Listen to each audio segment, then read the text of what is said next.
da família, se vocês me permitirem num encontro, eu falar de todas as ordens das aves e dar uma característica de todas elas, eu abordaria com imagens cada um desses tucanos, né? Inclusive o tucano de bico verde. Mas esses animais, eles podem predar, inclusive, ninhegos de pássaro, de aves, né? Por exemplo, no caso do tucano de bico amarelo, esse tucano sul que eu mostrei, eles se alimentam de frutos também, mas eles predam aquilo que se mover, assim, que for capaz de capturar. Então, eles impactam, por exemplo, capturam ovos e pequenos pássaros que estão nos ninhos. Portanto, uma curva exponencial ascendente eventual da sua população pode causar impactos na fauna de forma geral inesperada, considerando aí todas essas alterações ambientais que vêm acontecendo nos diferentes, vamos dizer assim, locais, áreas, paisagens, recortes que nós estejamos estudando. Entendi, mas Mas, ele é nativo da Mata Atlântica, assim como sim, o de sim. bico preto. Não, o tucano de bico verde existe também no Cerrado. Ah, entendi. Tá. Tá? O Cerrado ele tem uma conexão com a Mata Atlântica, principalmente a partir das matas ciliares.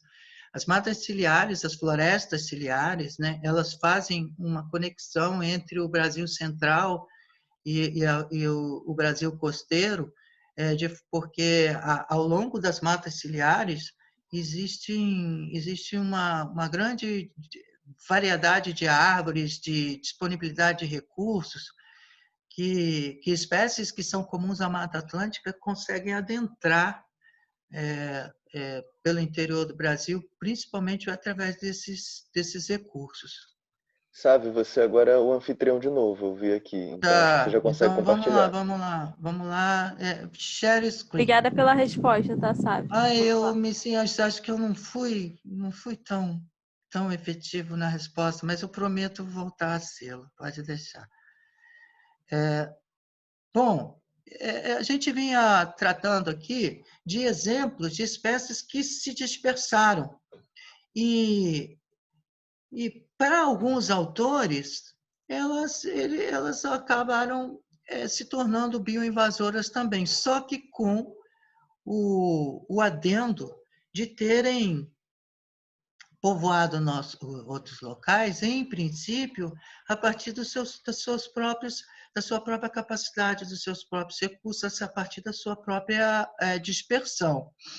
Então, se nós olharmos essa propriedade rural aqui, essa fotografia, na verdade, nós vamos ver uma garça vaqueira com uma plumagem nupcial. Repare que ela tem um rosado ao longo da cabeça e da nuca, no peito, no dorso, diferente da garça vaqueira ao lado, que está toda branquinha, com uma plumagem que não é chamada plumagem nupcial. Esses animais vieram da África no século XIX, adentraram pela América Central e na década de 60 do século XX, eles adentraram no Brasil pela ilha do Marajó e começaram a se dispersar pelo Brasil, e hoje são um dos animais mais populares do ponto de vista da avifauna brasileira. Ou seja, eu duvido se um de vocês nunca viu uma garça vaqueira nas pastagens acompanhando o gado, ou seja, elas se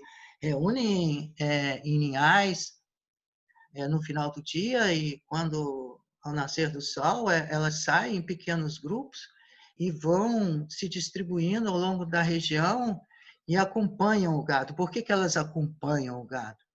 Porque se vocês observarem a face dessa vaca aqui, né, ela está movimentando a sua cabeça, né, e com isso ela consegue, ela afugenta, ela amedronta algum gafanhoto, algum invertebrado que esteja no seu caminho, e ao se mover para fugir dessa vaca, ele se deflagra, ou seja, moveu corre o risco de ser predado. Então, ela acompanha esses animais, porque através do movimento do pastoreio, ou seja, do movimento da cabeça e das patas, esse gado, esses animais de grande porte, eles vão levantando os insetos que estão distribuídos ao longo da pastagem e fazendo-os visíveis, porque ao se movimentar, a camuflagem que ele possuía em cor, em forma, deixa de ser eficiente e se torna, então, vulnerável a essas garças que, então, predam e se aproveitam vamos dizer assim, dessa interação, né, chamada interação intraespecífica, ou seja, entre espécies.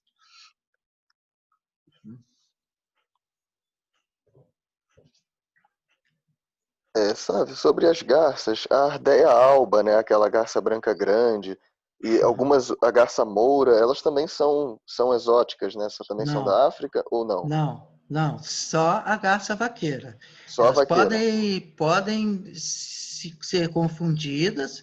Isso aqui é lá, aqui em Italva, aqui é lá na Rocinha, lá na minha mãe, lá em Miracema, as garças vaqueiras lá na Baixada. Tem um touro aqui, um touro mestiço, né? E essas garças, elas se diferenciam da garça branca grande, que é a Ardea alba, da garça branca pequena, né? Que também é nativa da região neotrópica, da costa brasileira também, e muitas outras garças.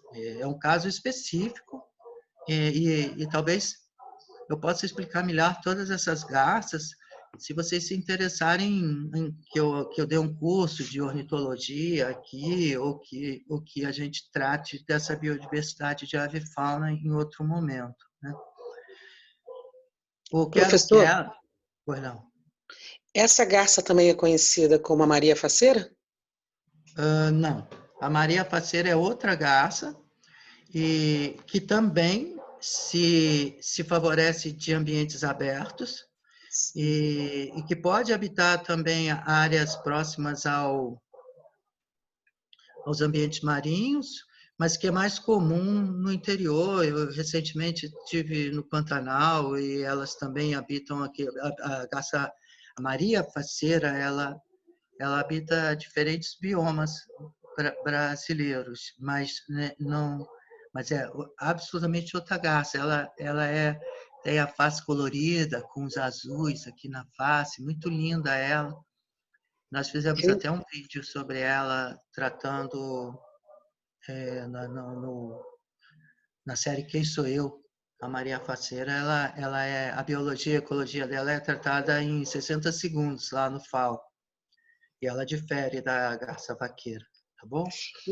Eu conheço aqui, a minha filha mora aqui em Rio do Ouro, num condomínio que era uma fazenda. Então tem uma parte assim que parece até um pasto.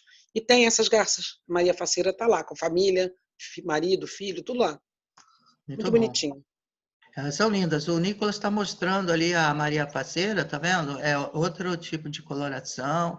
A garça moura em cima, que também é chamada de maguari, voando lá no livro dele, tá vendo? E assim por diante. São muitas garças.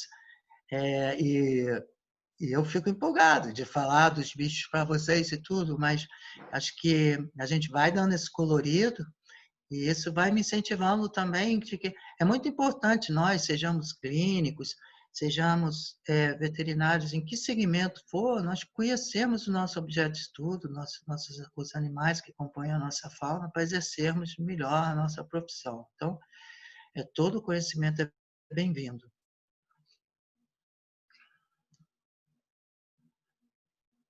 O Vanellus chilensis, que é o quero-quero, também é uma espécie que, embora da América do Sul, tem se favorecido enormemente com as áreas abertas, né? Inclusive estradas, né? Quando se retira um fragmento florestal, faz um trevo, né? Alguns chamam de rotatória. Coisa. Ali, se tiver um gramado, ele já faz o ninho dele. Ó, reparem bem nessa fotografia, como o ninho dele é bastante camuflado, um ninho bem raso. Tem 3 ovinhos aqui onde eu estou colocando a seta, tá vendo? E claro que eles usam as áreas abertas até mesmo porque eles conseguem, como o capim está muito alto, eles não conseguem visualizar bem o inimigo. Então, um eventual predador. Então, assim, eles costumam dar preferência a áreas em que eles possam vislumbrar melhor a paisagem. Aqui um filhote de quero-quero num ninho recém-eclodido. Ô, Sávio. Oi. A Maria Dora está perguntando aqui no chat se a relação da garça com a vaca é de mutualismo.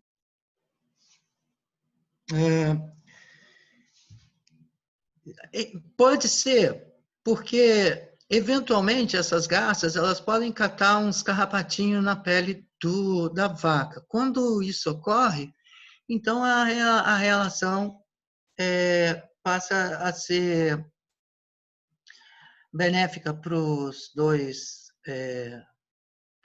para as duas espécies que estão interagindo, né? Então, se só ela se favorecesse, né?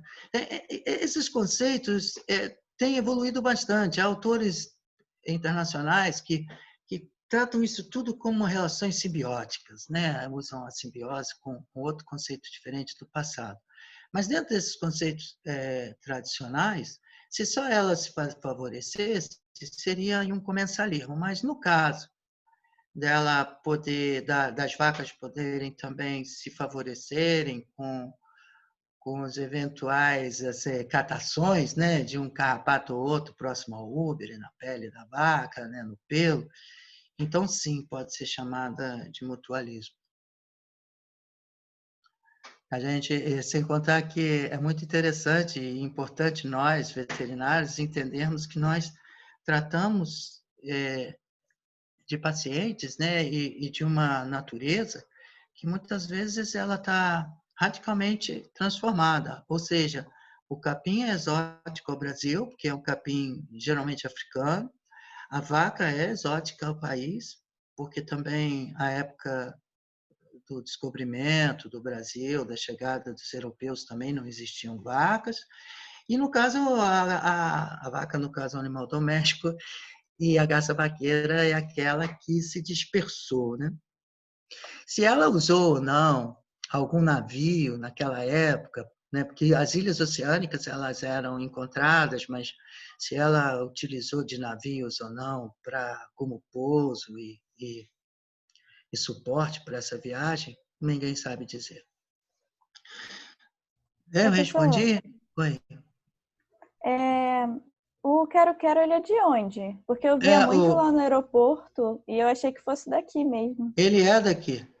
Eu estou usando ele aqui ainda ilustrando animais que, embora sejam nativos do Brasil, eles se aproveitam de áreas abertas para se dispersar, porque essas áreas abertas favorecem a sua sobrevivência e reprodução. Entendi. Obrigada. Então, assim, existe... Opa, só uma pergunta, tipo, a bioinvasão sempre vai ter como pano de fundo a ação antrópica? Ou... Depende do conceito que você usar, não. Por exemplo, eu vou mostrar para vocês alguns conceitos que não necessariamente a bioinvasão possa ser tratada com ação direta humana. Mas isso vai depender do conceito que nós estejamos trabalhando. Por isso, existem muitos conceitos. Esse livro, que é o Bioinvasores Exóticos Introduzidos no Estado do Rio de Janeiro, tem um capítulo que eu trato de todos esses conceitos que são apregoados por diferentes autores que divergem um pouco entre si. Aproveitando a sua pergunta, por exemplo, tem um autor chamado Stigall, que ele diz que não foram, esse Stigall, quando ele está tratando lá do período devoniano, no final do devoniano, há 360 milhões de anos atrás, ele diz que não foi há 70 milhões de anos, ou que ao tempo não foram meteoros que causaram as grandes perdas biológicas, as grandes extinções em massa no país, no mundo, mas sim as bioinvasões. Quando ele trata, por exemplo, da abertura da Pangeia, quando ele trata dos oceanos que se conectaram e 70% dos organismos marinhos se extinguiram com esses processos e aí ele chama de bioinvasão. Particularmente, eu considero um posicionamento, né, do meu ponto de vista, equivocado.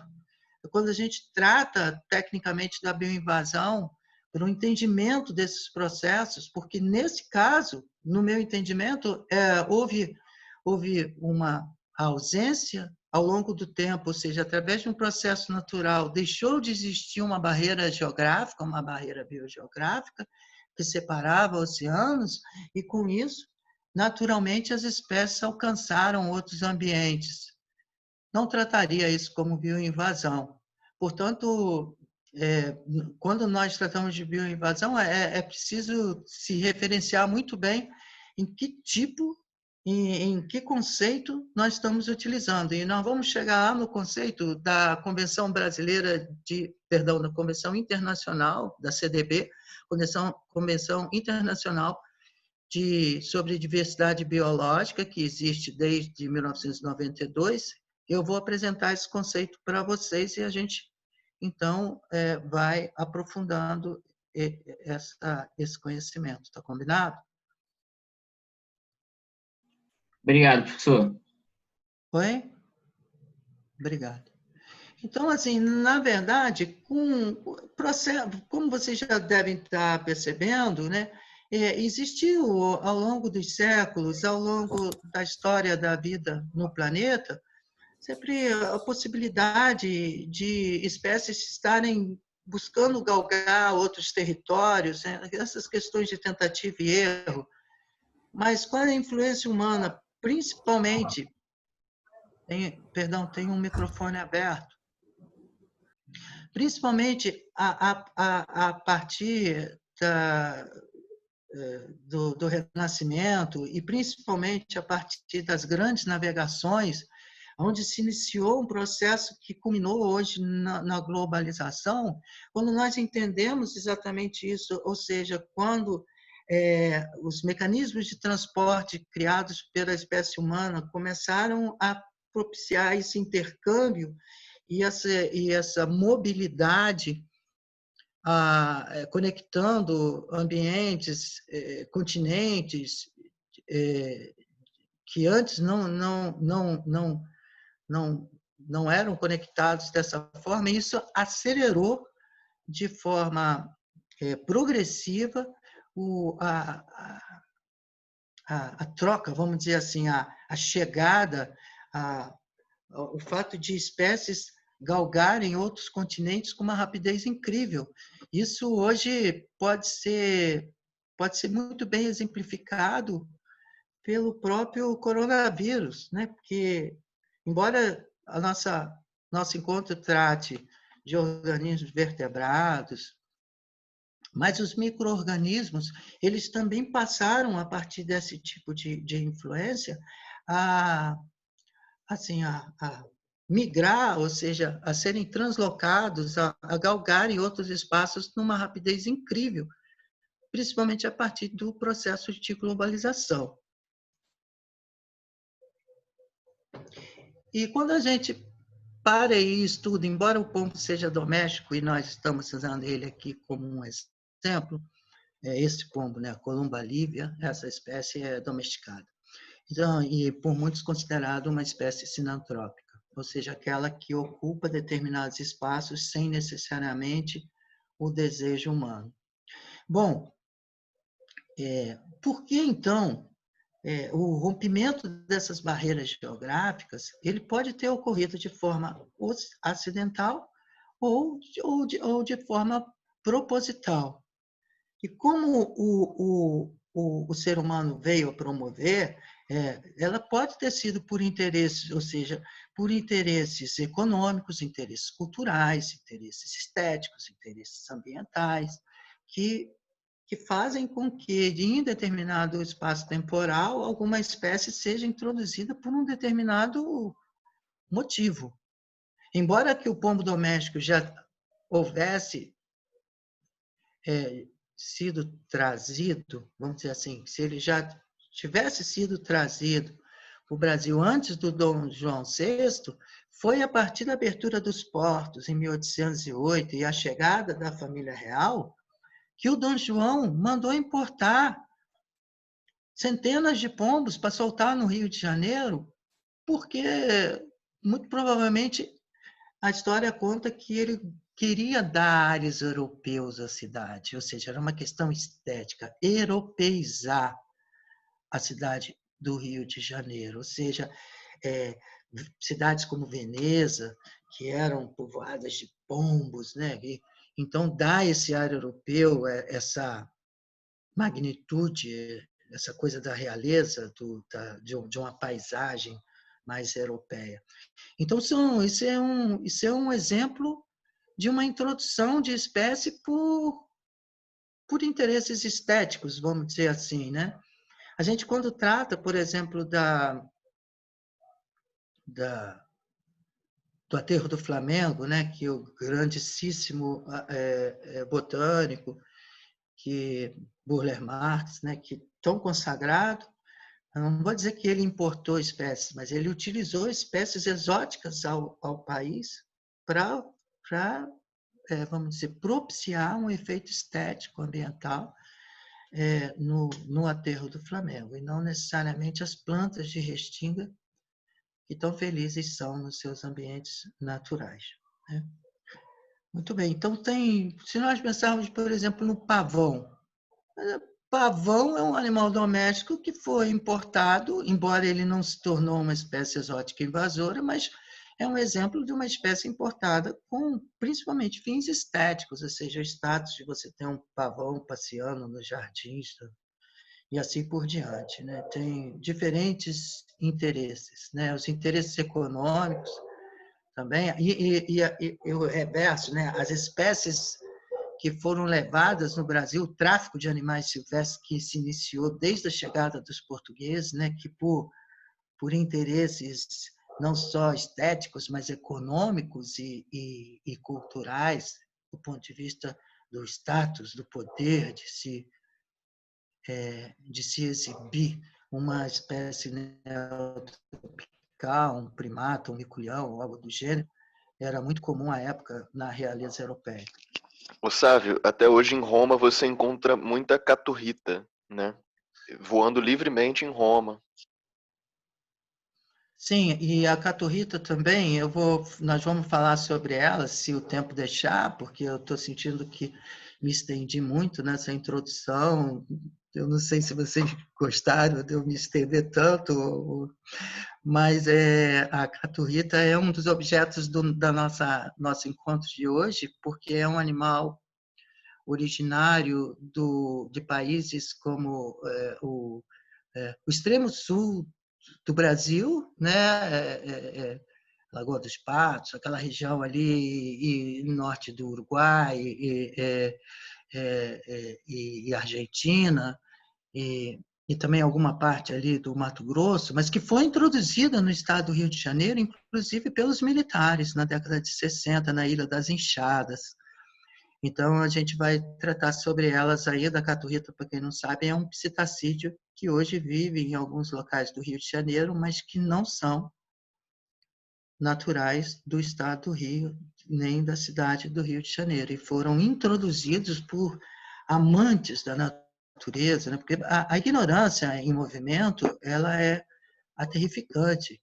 Por isso, muitas vezes, se pensa em estar fazendo um bem ao ambiente, mas a falta do conhecimento se torna, na verdade, tem grandes chances de causar impactos negativos de grande expressividade.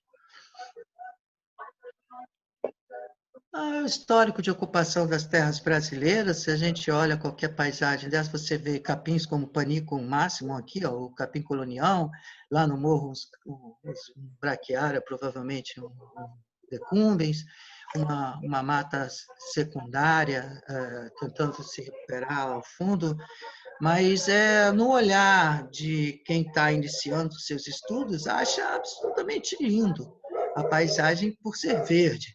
Mas não necessariamente por ser verde. A paisagem ela pode ser dolorosa quando você identifica processos erosivos, como a formação de terrassetes aqui nessa imagem, e outras questões que não vêm ao caso aqui, mas que, por exemplo, nós não conseguimos identificar, não sei, ao fundo, naquela mata secundária ali se iniciando, espécies nativas do nosso país, né? Então, é preciso que nós tenhamos essa percepção. Eu vou ler aqui essa legenda. Ao romper as barreiras biogeográficas que antes impediam o acesso dessas espécies aos ambientes onde não ocorrem naturalmente, o ser humano promoveu introduções acidentais e deliberadas de fauna e flora, seja por interesse econômico, cultural, estético ou ambiental. No caso aqui, tem um microfone aberto. No caso aqui, por exemplo, exemplificando as espécies domésticas criadas zootecnicamente que foram introduzidas com interesse econômico para a produção de carne bovina, no caso do gado Nelore, né? Que foram introduções deliberadas e que fazem parte do processo produtivo, fazem parte de uma cadeia socioeconômica que se estabeleceu no país e que se exemplifica por espécies que foram trazidas, no caso, diferentes raças de bovinos, principalmente indianos, no caso do Nelore, do Gia, do Guzerá, do Sindhi e outras raças que vieram para o Brasil para serem melhoradas e serem, vamos dizer assim, darem sustentabilidade às propriedades rurais. Não entrando no quesito de pequenas, médias, grandes, mas que vieram para dentro de um processo de ocupação do território brasileiro. Travou, gente, peraí. Esse é o vaidoso. Aqui algumas espécies domésticas, para que a gente tenha, de fato, uma diferenciação, o que nós estamos tratando, né? Então, as galinhas da Angola, os cavalos, as galinhas domésticas, os gatos domésticos, os cães são animais domésticos, que dentro de uma definição adotada no Brasil, é muito fácil. Muitas vezes a gente fala assim, mas o que é um animal doméstico de fato, né? O animal doméstico é aquele que, ao longo do tempo, sofreu um melhoramento zootécnico para um determinado fim, um determinado interesse humano. Ou seja, foram espécies que, a partir de matrizes selvagens, elas foram sofrendo melhoramento zootécnico até se tornarem domésticas. E elas possuem características biológicas e comportamentais que as tornam uma certa dependência da espécie humana, né? E que podem apresentar, inclusive, uma aparência bastante diferenciada da espécie silvestre que a originou. Então, é preciso reconhecer essas questões para que a gente possa seguir adiante, né? Quando a gente está tratando de espécie exótica, exótico invasor, é importante nós sabermos diferenciar o que é um animal doméstico, o que é um animal silvestre, o que é, por exemplo, um animal feral, né? Ou seja, animais que se tornam selvageados, né? Por exemplo, cães domésticos que foram introduzidos no país, que muitas vezes formam matilhas e formam grupos, né? Agrupamentos, que adquirem comportamento selvático e podem formar populações independentes, não só os canídeos, como os bovinos, e bois, que muitas vezes deixam a boiada e passam a viver de forma feral, vamos dizer assim, né? Então, esses conceitos são muito importantes para que nós sigamos, né? E claro que essas espécies domésticas que acabam temporariamente ou definitivamente se mantendo em ambientes naturais, né? Unidades de conservação, por exemplo, como no caso aqui na Serra da Canastra, elas podem, evidentemente, interagir de forma negativa com as espécies nativas, né? Com os canídeos nativos que vivem ali, né?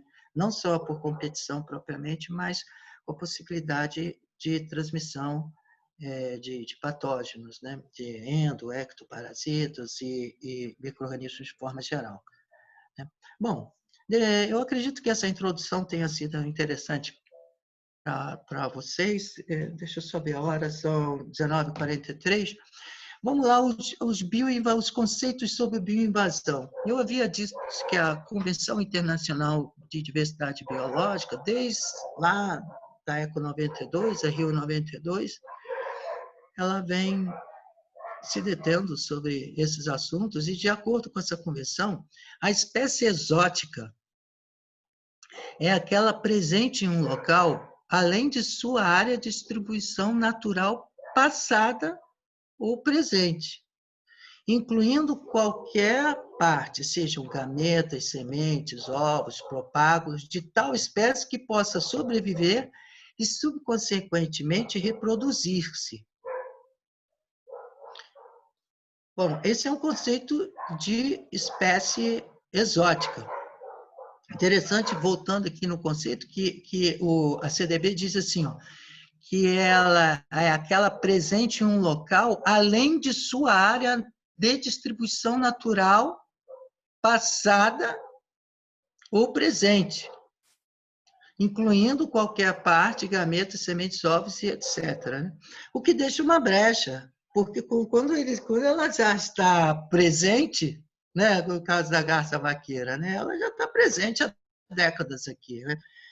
Então, nesse caso, passada ou presente, desde que ela esteja numa área de distribuição natural que não é de sua origem, pode ser tratada assim como um exótico, uma espécie exótica. Agora, as espécies exóticas, elas podem ser introduzidas ou invasoras. Vamos prestar atenção nisso. Uma espécie que é considerada exótica, ela pode ser introduzida quando ela se situa num local fora da sua área de distribuição natural como resultado da introdução. O nome diz, ó, introduzida. Ela foi introduzida por alguém. Cara, esse alguém que introduziu foi um humano. Seja de modo voluntário ou não. Ele introduziu. Então, ela é uma espécie exótica, introduzida. Mas quando ela se torna invasora? Eu peço que vocês me respondam essa questão. Quando ela se torna invasora? Ela se torna invasora quando ela começa a procriar, competir com as espécies locais, quando ela pode até hibridizar com as espécies locais, né? Quando ela consegue se sustentar naquele meio, né? E se propagar também, não sei. O seu conceito, no final, você ganhou meio ponto. Na verdade, ela se torna invasora quando ela expande a sua área de distribuição.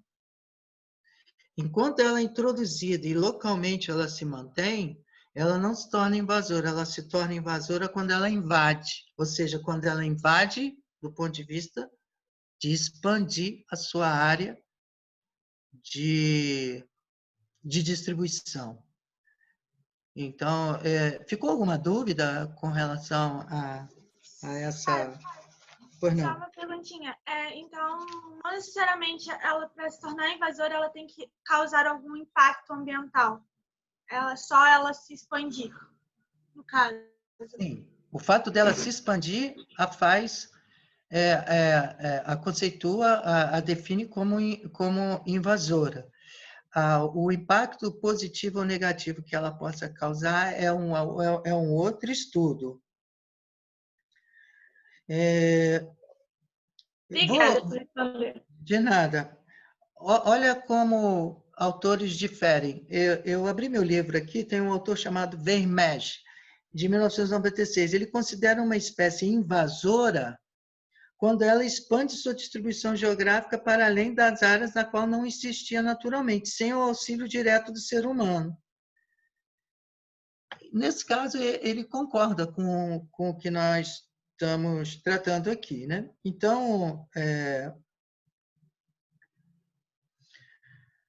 as espécies exóticas podem ser introduzidas ou invasoras, como a gente bem tratou, e considerando que ambos esses termos, muitas vezes, não são usados de forma clara e podem causar confusão. Por isso, nós estamos usando o nosso tempo aqui para criar conceitos que vão valer para vocês durante a vida toda. Eu espero, assim. Né? Aqui alguns exemplos que no caso do capim-gordura, por exemplo, é uma espécie invasora e é exótica, é um exótico invasor que foi trazido ainda na época dos navios que vinham da África com aquele terror todo que foi a escravidão. O capim-napier, o capim ridículo aí, Amazônia e assim por diante.